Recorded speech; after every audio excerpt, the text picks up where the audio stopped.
Live from the KATC TV3 studios, this is Acadiana's News Channel at 6. Good evening and thanks for joining us for the news at 6 tonight. I'm Jim Hummel. And I'm Marcelle Fontenot. Well, since we were on the air at 5, things just a bit calmer across Acadiana. Yeah, at least here in Lafayette for sure. How is the rest of Acadiana looking, Rob? We still have plenty of storms out there and still a severe weather risk over the next several hours up until about 10 p.m. midnight for most of us. And as we see the big picture, you can see all the storms across the region now. We do have a tornado watch that's in effect for all of Acadiana through 11 o'clock tonight. That was issued a little bit over an hour ago. You can see a couple of warnings north and east of the Downham Springs area, Baton Rouge area as well. Locally, some pretty hefty storms, especially across portions of eastern Allen Parish down through eastern portions of Jeff Davis Parish. And notice there's a gradient between rain and no rain. That means some strong and gusty winds with those storms. And right in the middle, Lafayette seeing a little bit of a break, so is Vermilion Parish, but that is as the models have been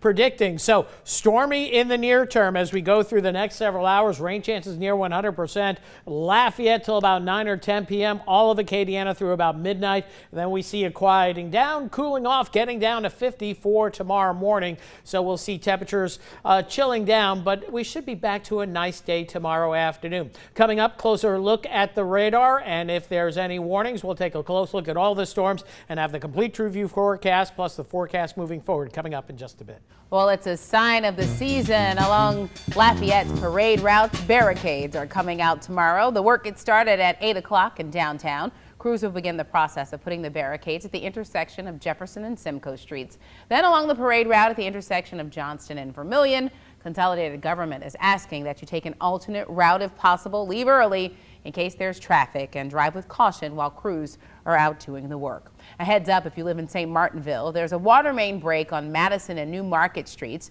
and the water has to be shut off for repairs. Now the shutoff starts at 10 o'clock tonight and should last just about 2 hours. There is a boil water advisory in full effect until further notice. Well, a traffic alert for you if you frequently drive along Barrow School Road between Highway 90 and Bolden Road in Lafayette. LCG says expect delays. The road will be down to one alternating lane through the next week for asphalt overlay. Alternate routes are suggested. The Lafayette Animal Shelter is reducing adoption fees for Valentine's Day. Fees for all pets will be $14 through February 15th. All animals are fully vaccinated, spayed or neutered, and microchipped. If you'd like to adopt a pet, the shelter is open Monday through Friday and also on Saturdays. Calcasieu Sheriff Tony Mancuso is retiring next year. The sheriff made the announcement saying he's tired and it's time to step down. Mancuso was first elected in 2003 and was re-elected 4 more times. The election is in the fall, and Mancuso will remain sheriff until June of 2024. A St. Martin Parish man is being called a hero for saving a mother and her 3 children from a fire last night.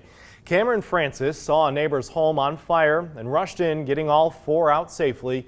Francis says he just did what he had to do.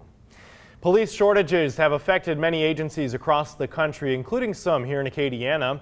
Abbeville Police Chief Mike Hardy says his department is down 5 officers. Hardy says he went to the City Council to secure more funding to hire qualified applicants, but he says the problem is no one's applying. By the time we reach the total of 32, I hope to have at least 5 personnel on each patrol shift.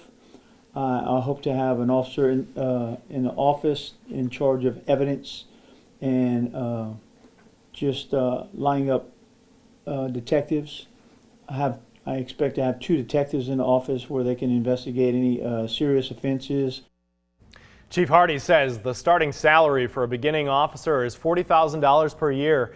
Applications are available online and at the Abbeville Police Station. In state news, Senator John Kennedy has introduced a bill that strips federal funding from district attorneys' offices that don't prosecute violent criminals.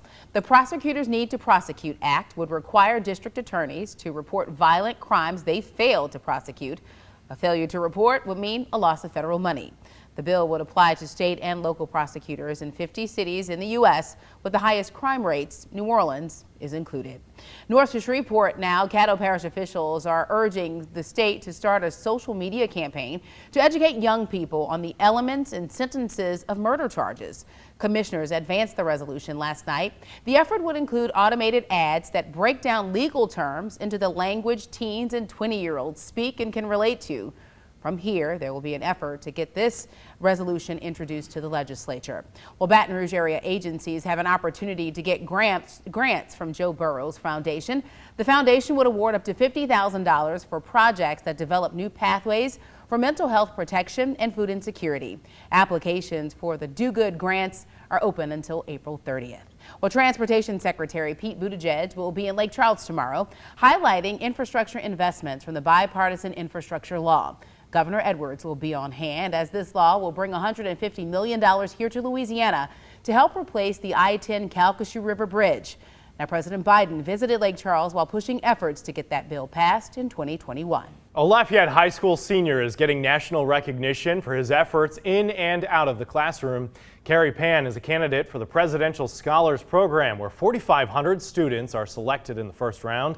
Pan is heavily involved at LHS, serving as Beta Club president, a player on the soccer team, and before his senior year, he scored a perfect score on the ACT. He says this nomination is proof hard work pays off.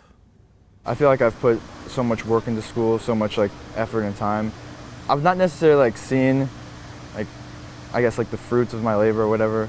I think what it really means to me is just seeing something really big come out of my work. Just satisfied. That's satisfied with everything I've done.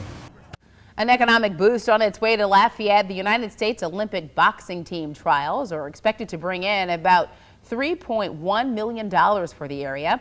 The U.S. Olympic and Paralympic Committee will hold the 2024 team trials here in Lafayette, December 1st through 9th. CEO of Lafayette Convention and Visitors Bureau, Ben Berthelot, says the Cajun Dome is the prime location.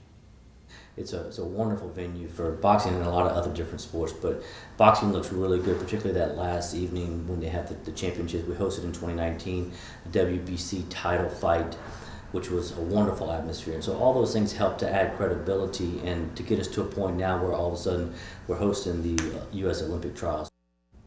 New Life Christian Center in New Iberia is out with a plan to combat gun violence in the area. The church is planning a community outreach event this weekend, complete with live music and food. The pastor, Pastor Hill, says he's motivated to share his vision as he watches violence across America. Pastor Hill plans to present a biblical strategy. And I just felt a prompting, if you will, from the Holy Spirit, just telling me, do it now, don't wait. I'm the type of guy, Trey, when I put on an event, I like to plan it out, detail, make sure my I's are dotted and T's are crossed. But I just feel like there's such an urgency. We can't wait. If we wait, tomorrow's going to be too late. We're going to lose another life. So we have to do it now, today.